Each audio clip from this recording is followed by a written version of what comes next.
With me in the studio is journalist and former CNN anchor Nina Dos Santos and the BBC's chief international correspondent Lise Doucet. I suppose we could say, Lise, that it's a relatively young country, Slovakia, but in the recent years it has certainly taken a veer to the right in terms of its politics. Well, even Robert Fico himself, whose Populist Party began on the left, and then over the past 3 decades it has veered to the right. His election last year, which was met by protests by more liberal pro-EU groups, was with him within a Eurosceptic coalition, and month after month have seen the kind of policies that he campaigned on, saying there would be no military aid to Ukraine, although he later relented partly by allowing private companies, private military firms to provide some military support, calling for an end to sanctions against Russia.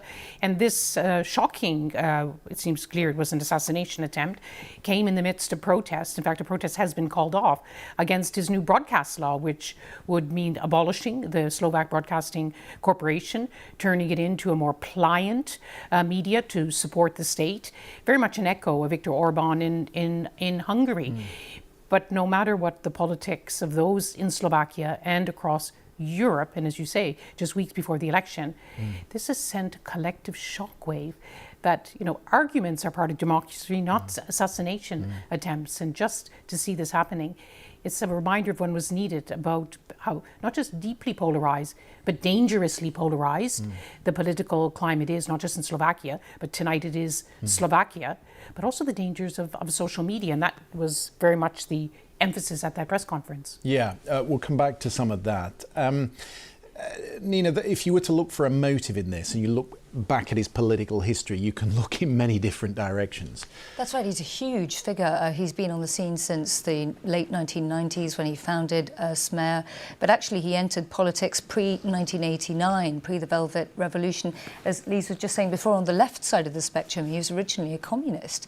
But he's been very nimble at capitalising on the populist headwinds that have become louder, particularly in this part of Europe, after countries like his joined the EU. He first became Prime Minister back in 2006. That was just a couple of years after Slovakia and other countries acceded to the EU. And he's been very adept at, on the one hand, talking a big game of anti-EU rhetoric, but taking the benefits of EU membership. A ditto with the relationship with the United States. You're now seeing this come into play. Over the last couple of years or so, he's obviously started saying that he's a skeptic on Ukraine. He doesn't want the EU to support Ukraine in the way it does. He actually wants Kyiv to capitulate and cede territory to Moscow so that the war eventually is over. And he's espoused a very hard anti-immigration stance as well. All of this has cleaved Slovakian society from one side to the next. And many people say this is the outcome of this populism. So just so I can better understand him as a politician, is he a political chameleon in one sense? Has he changed because he sees which way the direction of the country is going, or has he been dragged that way out of necessity because he's had to go into coalition with the ultra-nationalists? I think he was always very, very able to, read the room and capitalise on the political changes of the day.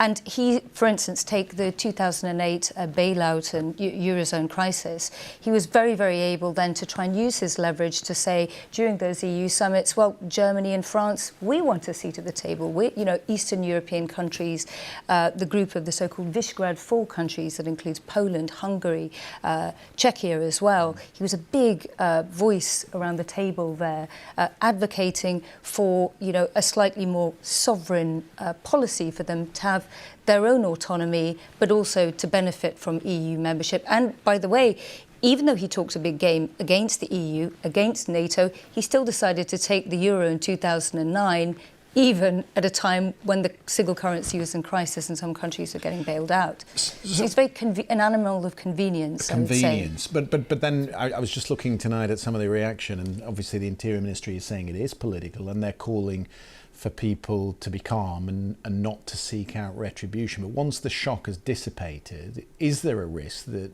Slovakian society becomes more divided? This is my first reflections on this very dangerous moment, was that you see that now on the internet, this public square, first of all, right across Europe saying that this is an attack against democracy. Everyone right across the political spectrum in Slovakia condemning this violence, this attack against the Prime Minister.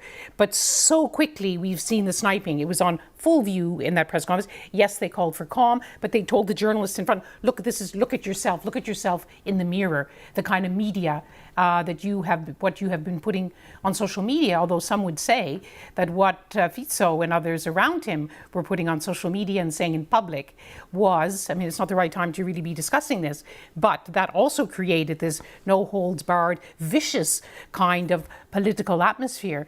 And Christian, when we got the breaking news, when I first went on social media and thought, oh my goodness, what is the motive? There was a whole slew of posts on social media saying it was because he refused to accept the WHO Global Pandemic Coalition. In other words, his policy criticizing the vaccine. He wanted to look into how Slovakia dealt with the COVID-19 pandemic. So those old conspiracies are threading through.